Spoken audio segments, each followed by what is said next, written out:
Indian share മാർക്കറ്റിൽ ചിലർ all time high കണ്ട് നെർവസ് ആകുമ്പോൾ ഞാനിതിൽ ഓപ്പർച്യൂണിറ്റിയാണ് കാണുന്നത്. പ്രത്യേകിച്ചും എവിടെയാണ് നോക്കേണ്ടതെന്ന് നിങ്ങൾക്കറിയാമെങ്കിൽ ഓവർ ഹൈപ്ഡ് സ്റ്റോറികളും നിങ്ങളെ ബേൺഡ് ഔട്ട് ആക്കുന്ന മീം സ്റ്റോക്കുകളും മറന്നേക്കൂ. നമ്മൾ ബേസിക്സിലേക്ക് തിരികെ പോവുകയാണ്. Pure solid fundamental strength. December 22 ആരംഭിക്കുന്ന ആഴ്ചയിൽ സാധാരണയായി നല്ല നിലയിലാണ് എന്ന് ഞാൻ കരുതുന്ന 5 കമ്പനികളാണ് ഇന്ന് നിങ്ങൾക്ക് മുമ്പിലേക്ക് അവതരിപ്പിക്കുന്നത്. ഇതൊരു ഷോർട്ട് ടൈം പോപ്പ് മാത്രമല്ല, ഇവരുടെ എല്ലാം അണ്ടർലൈൻ ബിസിനസ്സുകൾ റോക്ക് സോളിഡ് ആണ് എന്നതാണ് കാരണം. Banking, industrial, consumer goods, technology തുടങ്ങിയ മേഖലകളിലെ ചില പേരുകൾ നമ്മൾ ബ്രേക്ക് ഡൗൺ ചെയ്യാൻ പോകുന്നു. ഇവയെല്ലാം മികച്ച വാല്യുവേഷൻസ്, ഇൻക്രെഡിബിൾ ഗ്രോത്ത് അല്ലെങ്കിൽ സ്ട്രോങ് ബാലൻസ് ഷീറ്റുകൾ ഇവയാൽ സപ്പോർട്ട് ചെയ്യപ്പെട്ട സ്റ്റോക്കുകളാണ്.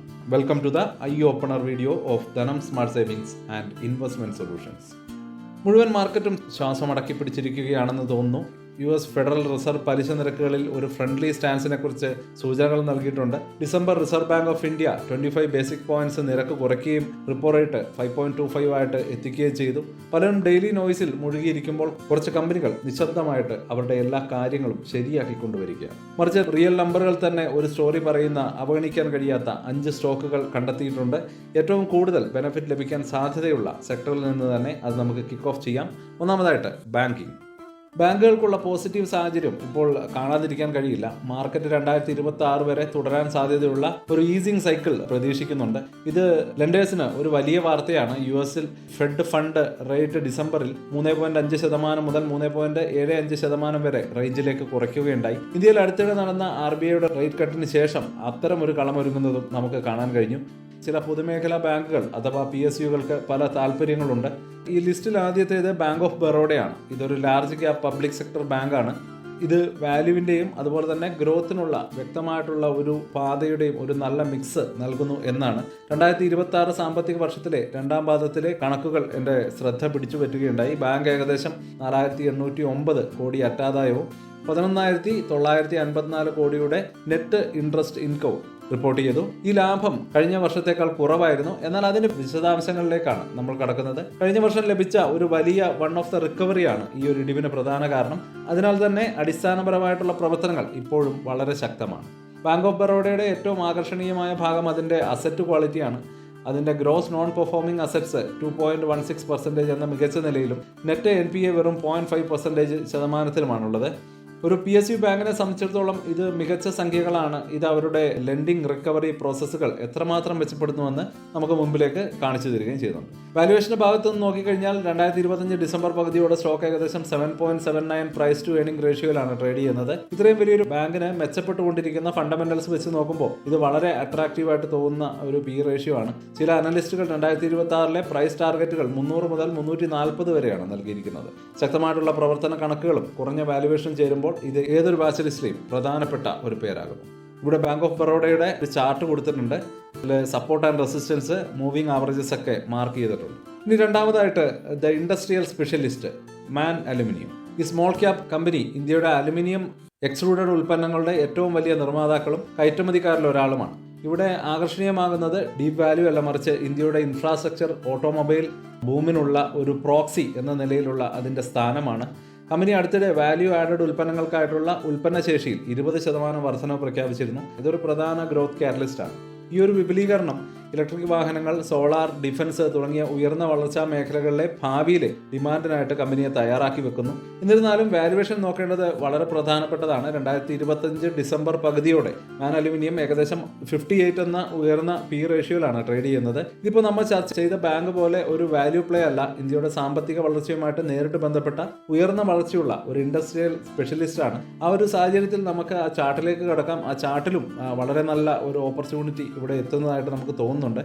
ചാർട്ടിൽ ഇവിടെ ഒരു സപ്പോർട്ട് ആൻഡ് റെസിസ്റ്റൻസ്, അതുപോലെ തന്നെ മൂവിംഗ് ആവറേജസ്, അതുപോലെ ഫ്യൂച്ചറിലേക്കുള്ള ഒരു പ്ലാൻ ഇവയൊക്കെ മാർക്ക് ചെയ്ത് വെച്ചിട്ടുണ്ട്. അടുത്തായിട്ട് the FMCG brand mote Bhikaiji foods. ബാങ്കിൽ നിന്നും ഇൻഡസ്ട്രിയിൽ നിന്നും മാറി നമുക്ക് പ്രസിദ്ധമായിട്ടുള്ള ഒരു റെസിലിയൻറ്റ് സെക്ടറിനെ കുറിച്ച് സംസാരിക്കാം. Fast moving consumer goods.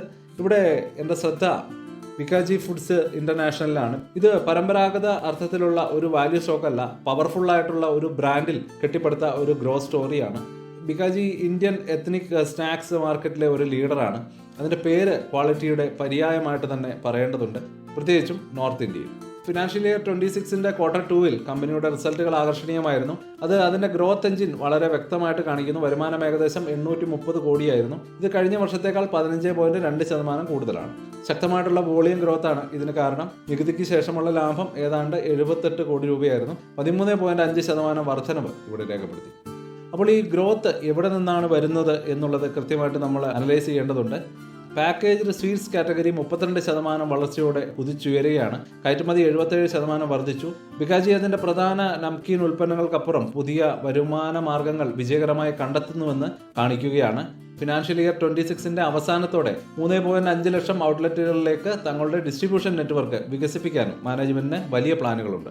Frozen snacks പോലെയുള്ള പുതിയ മേഖലകളിലേക്ക് കടക്കാനുള്ള സ്മാർട്ട് ഏറ്റെടുക്കലുകളും ഈ വിപുലീകരണവും ഭാവിയിലെ വളർച്ചയ്ക്ക് വലിയ കളമൊരുക്കുകയാണ്. ഇനി നമുക്ക് പ്രധാനപ്പെട്ട മറ്റൊരു കാര്യത്തിലേക്ക് കടക്കാം. വാല്യുവേഷൻ. 2025 ഡിസംബർ പകുതിയോടെ ബിക്കാജി 80ക്ക് മുകളിലുള്ള ഒരു PE റേഷ്യോയിലാണ് ട്രേഡ് ചെയ്യുന്നത്. എന്നാൽ ബ്രാൻഡ് ഡോമിനൻസ്, സ്ഥിരമായിട്ടുള്ള ഡബിൾ ഡിജിറ്റ് ഗ്രോത്ത്, വികസിക്കുന്ന മാർജിനുകൾ എന്നിവയ്ക്കാണ് മാർക്കറ്റ് ഈ വില നൽകുന്നത്. ഇത്തരത്തിലുള്ള ബ്രാൻഡ് ലോയൽറ്റിയുള്ള ഒരു ഹൈ ഗ്രോത്ത് FMCG കമ്പനിക്ക് പ്രീമിയം വാല്യുവേഷനുകൾ അത്ര അസാധാരണമൊന്നുമല്ല. അനലിസ്റ്റ് പ്രൈസ് ടാർഗറ്റുകൾ ഈ ഒരു ശുഭാപ്തി വിശ്വാസം പ്രതിഫലിപ്പിക്കുന്നുണ്ട് താനും. ക്വാളിറ്റിക്കും ഗ്രോത്തിനും പണം നൽകാൻ തയ്യാറുള്ള നിക്ഷേപകർക്കുള്ളതാണ് ബിക്കാജി. അതിന്റെ പ്രകടനം അത്തരത്തിൽ തന്നെ മുന്നോട്ട് പോകാൻ ഒരു സ്ട്രാറ്റജിക് മൂവ് കാണിക്കുന്നുണ്ട് എന്നുള്ളത് കൊണ്ടാണ് തീർച്ചയായിട്ടും ബിക്കാജി എൻ്റെ വാച്ച് ലിസ്റ്റിലുള്ളത്. അവസാനമായിട്ട് ടെക്, ഫാർമ മേഖലകളിലെ 2 ചെറിയ കമ്പനികളെ നോക്കാം. അവ വ്യത്യസ്ത കാരണങ്ങളാൽ മികച്ച പ്രകടനം കാഴ്ചവെക്കുന്നുണ്ട്. ആദ്യത്തേത് ഇൻഫോബീൻസ് ടെക്നോളജീസ് ആണ്. ഒരു സ്മോൾ ക്യാപ്പ് IT സർവീസ് സ്ഥാപനം. ഒരു ഭീമന്മാരുടെ ഈ രംഗത്ത് ഇൻഫോബീൻസ് അതിന്റെ ക്ലീൻ ബാലൻസ് ഷീറ്റും ഹൈ ക്വാളിറ്റി ബിസിനസ്സും കൊണ്ട് വേറിട്ട് നിൽക്കുന്നു. കമ്പനി വെർച്വലി ഡെറ്റ് ഫ്രീ എന്ന നിലയിൽ പ്രശസ്തമാണ്. കൂടാതെ സ്റ്റിക്കി ക്ലിയറൻഡ് ക്ലയന്റ് ബേസും ഉണ്ട്. മുൻകാല സ്പോട്ട് റിപ്പോർട്ടുകൾ പ്രകാരം അതിന്റെ വരുമാനത്തിന്റെ 95% നിലവിലുള്ള ക്ലയന്റുകളിൽ നിന്നാണ് വരുന്നത്. തീർച്ചയായിട്ടും ഈ ഒരു ട്രെൻഡുകൾ തുടരുന്നുണ്ടോ എന്ന് നമ്മൾ തീർച്ചയായിട്ടും നോക്കേണ്ടതുണ്ട്. ഏറ്റവും പുതിയ ഫയലിങ്ങുകൾ പരിശോധിക്കണം. എന്നാൽ ഈ ചരിത്രമാണ് അതിന്റെ ഏറ്റവും വലിയ ആകർഷണീയത. ഈ വർഷം ആദ്യം ജൂൺ മാസത്തോടടുത്ത് കമ്പനി അതിന്റെ ഒരു ഷെയർ ബൈബാക്ക് നടത്തിയിരുന്നു. 464 രൂപ പെർ ഷെയർ എന്ന നിരക്കിലാണ് ആ ഒരു ബൈബാക്ക് ഉണ്ടായിരുന്നത്. അടിസ്ഥാനപരമായിട്ട് ക്ലീൻ ആയിട്ടുള്ള ഒരു സ്മോൾ ക്യാപ്പ് ടെക് സ്റ്റോറി തിരയുന്ന ആർക്കും ഇൻഫോബീൻസ് ട്രാക്ക് ചെയ്യാൻ പറ്റിയ ഒരു പേരാണ്. അപ്പോൾ അവരുടെ ഒരു ടെക്നിക്കൽ ഡേറ്റ കൂടി നമുക്കിവിടെ നോക്കി പോവാം. Support and resistance, moving averages ഒക്കെ മാർക്ക് ചെയ്തിട്ടുണ്ട്. ഇനി അവസാനത്തെ പിക്ക് സോട്ട ഹെൽത്ത് കെയർ ആണ്.